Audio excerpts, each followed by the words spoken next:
Let's see if I can go to Chroma Cam. No.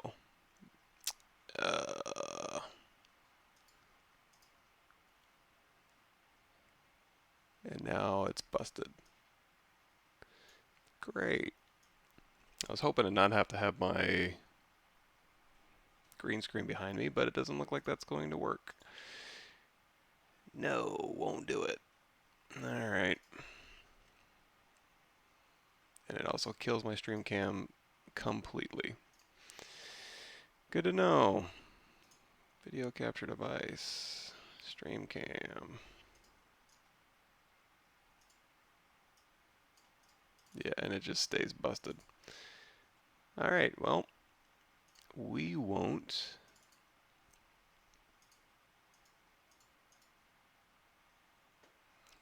see my face today. How about that? I'm not going to stream for very long today. I'm going to see what time my wife wants to take everybody out. Hey, everybody. So we'll go until I get told I'm not going to be doing this anymore. This morning, at least. All right. So we were going through my YouTube questions here and just trying to catch up. And I'm trying to get ZBrush specific ones. Here's a good one. How do you set steps on your stroke when you're not using lazy mouse? I'm not sure that's entirely possible. We can give it a shot though. Let's see. So if we go in here to let's use a cube, edit, make polymesh 3D. And we'll go ahead and hit Control D, Control D, Control D a lot. So we can kind of draw on this. And then if we want to, we can drag get a stroke on there. Then we can drag these things out. And if you go into the stroke menu here, you're going to see that if we have lazy mouse turned on and we crank that lazy step up, it will kind of space these strokes out, like so. Let's go ahead and crank our intensity up as well. However, if we have lazy mouse off, you don't quite get that. So if we have lazy mouse off and we still want to step through, I wonder, you can also have a mouse average up here, but that doesn't really,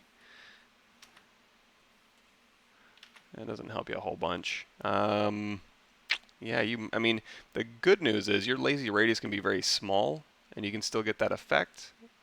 You don't have to have it up really high in order to use it, but it does look like, unless somebody has another answer, I think you have to have your lazy mouse on. Cool, yeah, I'm doing okay. Exactly.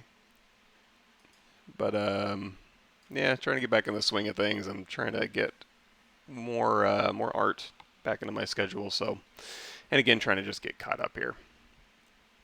Let's see. So, so watch your tutorial. It's very helpful. I want to ask about making Boolean meshes, making a hard surface model from ZModeler. Let's see where this goes.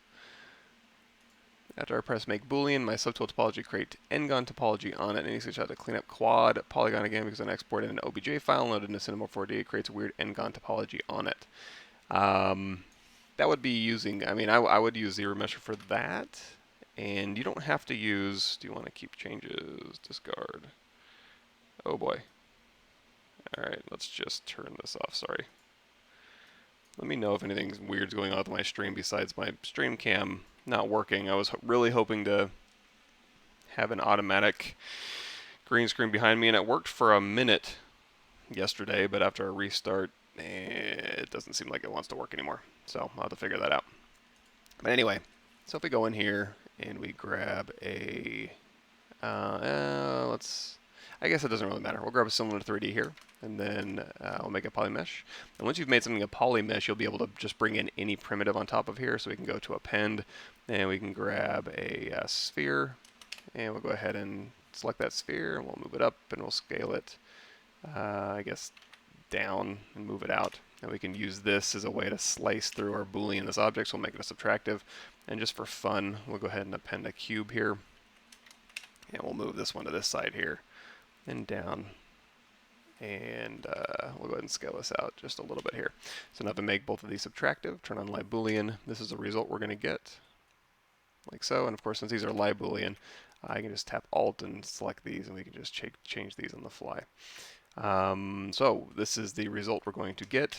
So if I go through here and we make our, one thing that might be easier if you want to just keep this a little bit, I don't know, contained and less destructive, not really less destructive, but maybe a little bit. I'm going to go to Move Multiple here, hit Control F. And let's make a Boolean folder. Oops, I forgot to select all the objects. Well, the whole point of this is to make active, and then if you go through here and you hold down Control Shift and then you tap the items you want, hit Control F, it'll make all of those into your folder. But anyway, we got it figured out. So we have our cylinder here. We're going to shoot to the top, and then we've got these two in here that we're going to subtract out. So with this, now one thing, if we just Boolean this folder, it's going to give us kind of a chunky cylinder here. For the cylinder in specific, I'm going to go to Geometry, and we're going to crease it, and we're going to turn on Dynamic Subdivisions. That'll smooth that out a little bit. And now when I go to Boolean, because I've used Dynamic Subdivisions, we'll Boolean with Dynamic Sub D. We'll select that, and now we have a result here. So if we turn on X Symmetry, oh no, you're going to see I was putting things the wrong way. That's okay. So we can go through here, we can hold down Shift, and then just rotate that 90 degrees. So now I have X Symmetry across the X-axis. We'll do a quick mirror and weld just to make sure that is the case. So part of the problem is you get this really nasty geometry that's difficult to work with. The good news is, let's go ahead and make Skin Shader 4 here.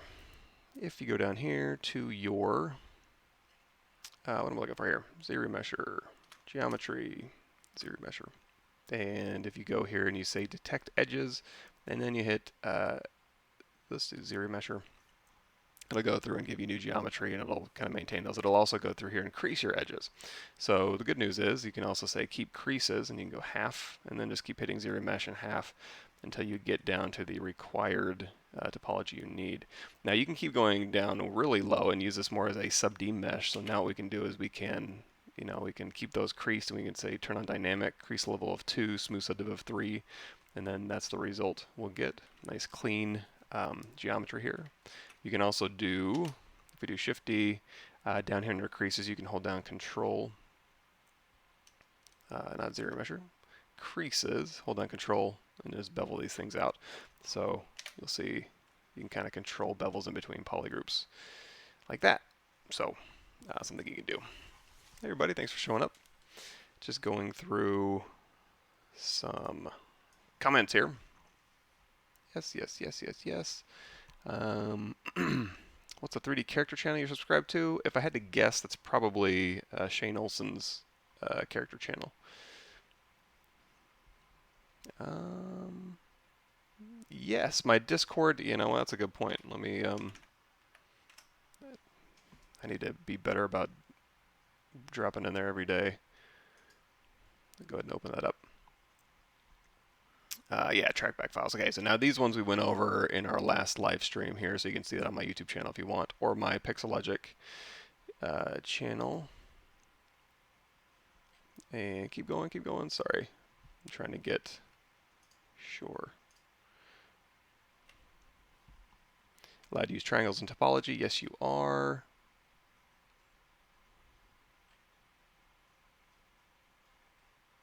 Alrighty. The menu thing we went over. Maya lattices we kind of talked about a little bit, and if you guys aren't aware, I gotta log into Discord. Well, that's not gonna happen right now. If, just in case you're not aware, I mean, if you want more info on that specifically, oops, that was a 2018 feature. So if you go to my playlist here, and you go to ZBrush 2018, what's new? You view this whole playlist. This is where we get heavy into deformers. There's my Earthworm gem, and then this little deformer out here. And there's a lot of really cool things you can do with deformers, especially when, one of the, on my CGMA classes, one of the feedback was like, how do you make a big piece of armor? And it was like a curved piece of armor with just some shapes. And always remember you have deformers available to you, so you can start out simple. In fact, you can start out with just a plane. Let's say I'm going to make Polymesh 3D. We'll go ahead and X go across X symmetry, Control Shift Slice, and we can go ahead and just slice in an overall shape that we want our geometry to be, maybe. And then we'll say we want this piece here, this kind of go out, and then the back end. Let's say that's the shape we wanted. We'll delete hidden, and we'll do mirror and weld across the X-axis. And this is the overall shape that we're looking for. So we can hit Control W, and because we have this shape, again, just like we just did, we can go down here to zero mesh half, and it should maintain, let's see, keep creases, depth size down to 0. Usually it does a pretty good job of maintaining my sharp angles here. Let's see if we can do something like this. Let's say QMesh polygroup all, and we'll force it. I'll go ahead and run a crease tolerance here.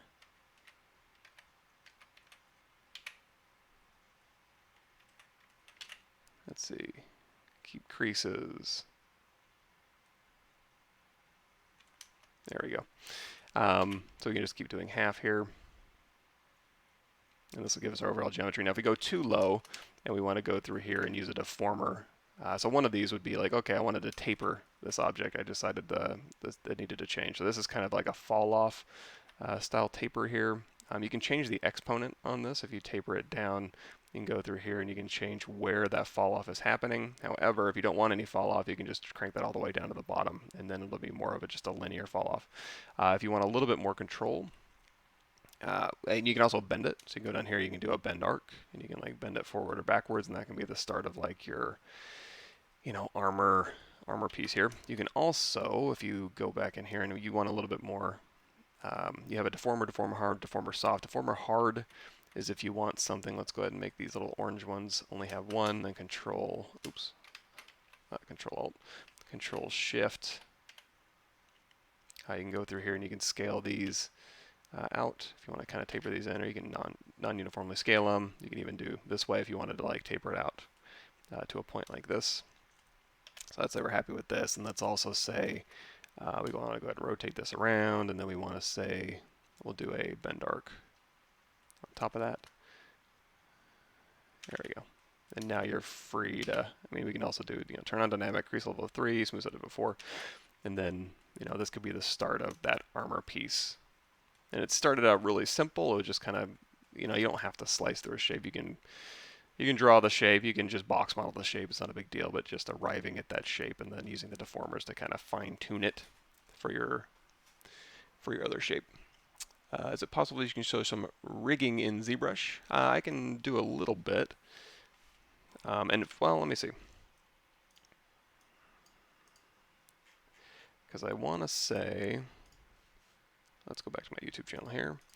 Not that I won't, but just to say, if there's another resource, ZSphere. I was watching Paul Gabry's. Okay, good. So I do have something here. ZSphere posing, wings, ZSphere rigging and posing is all. You can always go back through these videos here, but just really quickly, if I remember how to do it correctly, let's go over here to Tool, and I'm just going to bring in the Nick Z Humanoid. This one is safe for streaming. So I'm going to go through here, and we can just add, actually, let's go down here to, that's just something we need to have loaded. So I'm going to have that out in my scene here. And then with this Polymesh 3D, we're going to go select a Z-sphere here. And we're going to turn on, X symmetry here. And then if we go down here to rigging, we can say select our mesh. And then we can go in here and we can say scale this down. And now we can start just putting a rig inside of here. And this is, it'll work really well because you can use Transpose Master with a rig. So if you have a bunch of subtools on this guy that you want to pose all at the same time, then that's what you're going to want to do. But just really quickly, I can just show you.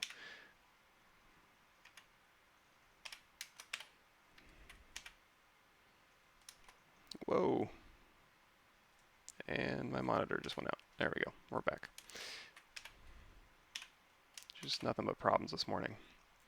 So we can have a rudimentary rig like this, and basically every Z-sphere you want to draw, or that you do draw, is going to give you weighting information on the head, or on anywhere in the body. So if I say, okay, let's go ahead and say bind our mesh, that'll go ahead and bind the underlying mesh to that, and then when we go through and we rotate, now the mesh will follow. However, if I wanted to like bend his spine underneath his torso, I can't do that because I don't really have enough flexibility in there. Also, if I want to move his leg, Oops.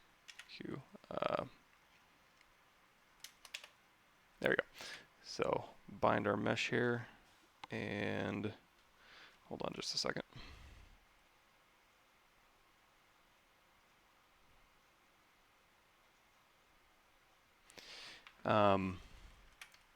So you've got this going here. So we've bound our mesh, and then we can go through. We don't have to just rotate. I mean, if you're just posing something, you probably do, but you do have full access to everything, so you can go through. You can even scale if you wanted to. That's kind of a cool look.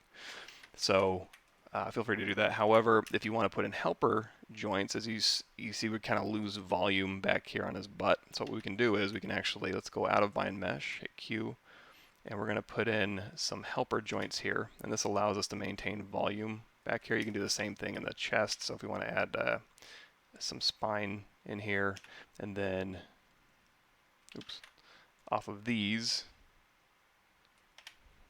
you can just put these little helpers out, and these will, they kind of look like ribs, but they'll help just maintain that volume here. So now when I go through and I say rotate this leg, whoops, bind the mesh, and then rotate that leg. And what helps maintain volume, another thing you can do is you can actually do a little rudimentary sculpting. So you can go through here and you can tweak those volumes instead of going through and just sculpting corrections. You can actually use these to kind of go through and help you out a little bit there. So you can kind of bend him forward here, and we can kind of bend, and it doesn't have to be symmetrical across the x-axis. I'm just have symmetry turned on. So through here, you can kind of see, and you can put some helper joints in here to kind of alleviate that stress. Or if this is just fine, you can just kind of roll with this if you want to. And you can also, while you have a rig selected, you have layers available to you, so you can go ahead and save a layer, and then you can go back to your bind pose, and you can do different poses with your Z-Sketch. Let's see. Cool. No, thank everybody for showing up. Thanks for showing up, Ivan. John says, glad to see you're on again. Hopefully I'm okay. Yeah, I'm doing all right. It's just getting caught up, really.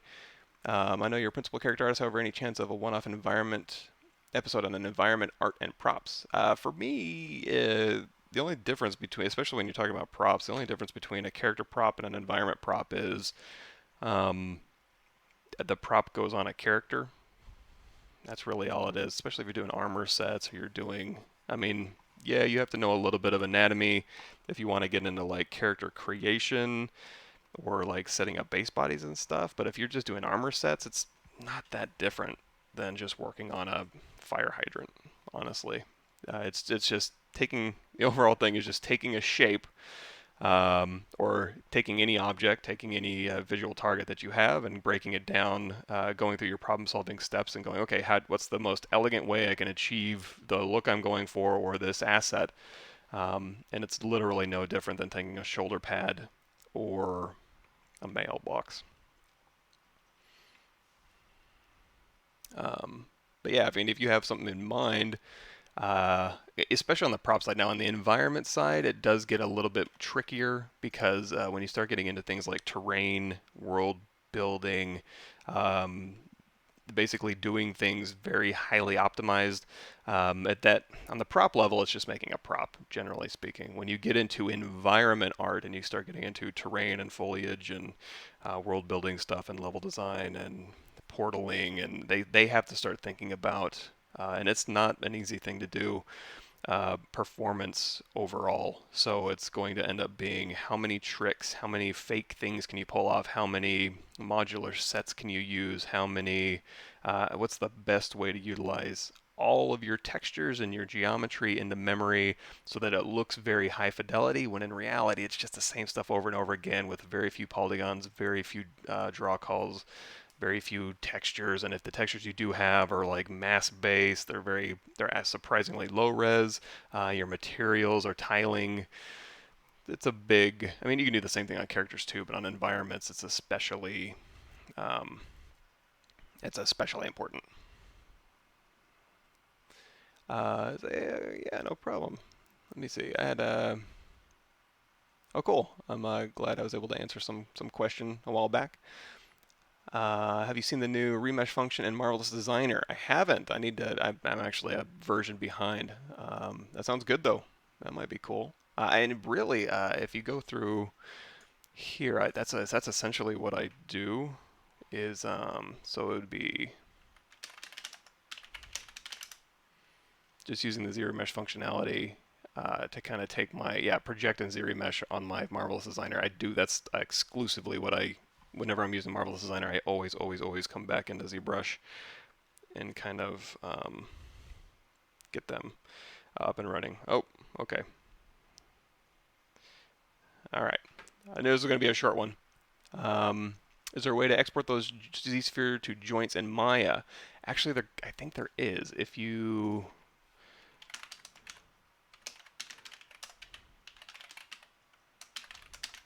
this is going to be a long shot. Maya joints to Z-sphere tool. Oh, you can do the opposite, but I'll send you this link. I'm not sure if he has one that goes the other way, but there's a plugin you can use for that. That might still work. What do you think about the project primitive modifier? I don't use it that much just because Booleans are a little bit, I mean, if I did more hard surface modeling with organic fall-offs in between the shapes, I might be more inclined to use it. I think it's awesome. I just, you know what, I say I don't use it that much, and that's not because I wouldn't use it that much, because I haven't done art in 3 months. So I've been bamboozled into management, so I'm trying to set that up so I can get back into the weeds just a little bit. Oh yeah, and yeah, a good point. So I'm not going to try to say all these names, but for the Z-sphere binding, you have a way to move hair and preserve volume without too much deformation. So that's a really good point to use this. Excellent point to bring up there.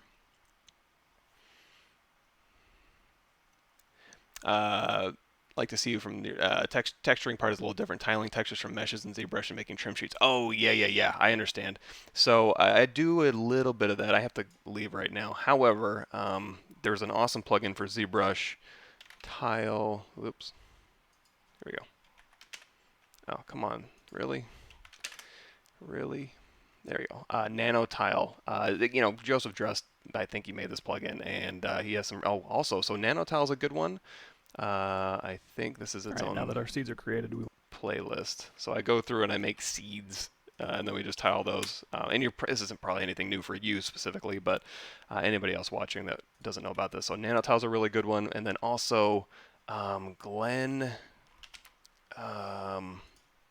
Oh man, I don't remember his last name. Glenn Beck? No, Glenn.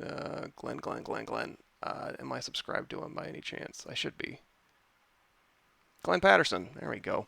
I'm going to link you guys to his channel here. So if you go through his videos and his playlist, he has a plugin that does a lot of like tiling to height creation and that type of stuff. So check that out.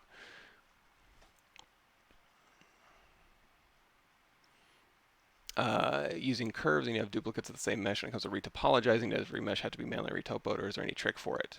That one you'd have to just be really smart about. I mean, you could use ZRemesher, but it is going to give you a new mesh, and if you wanted to UV it later, then you'd have to do a transfer attributes or be really smart about how you do that. So just start low.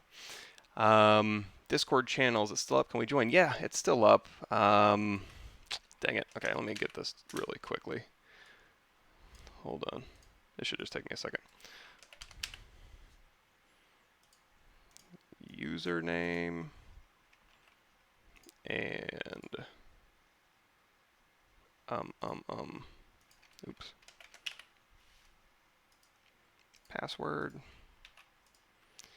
And of course I've got to authenticate it.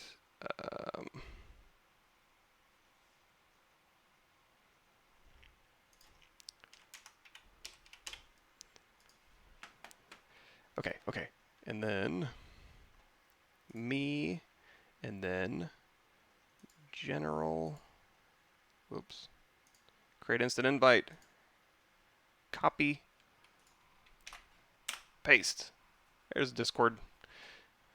And I'm going to try to be more active on that. But anyway, sorry, this is a this is a very, very short stream, but maybe I'll be back on later on this morning. But I'm gonna try to stream more. I'm gonna head out right now, real quick, but I will catch you all on the flip.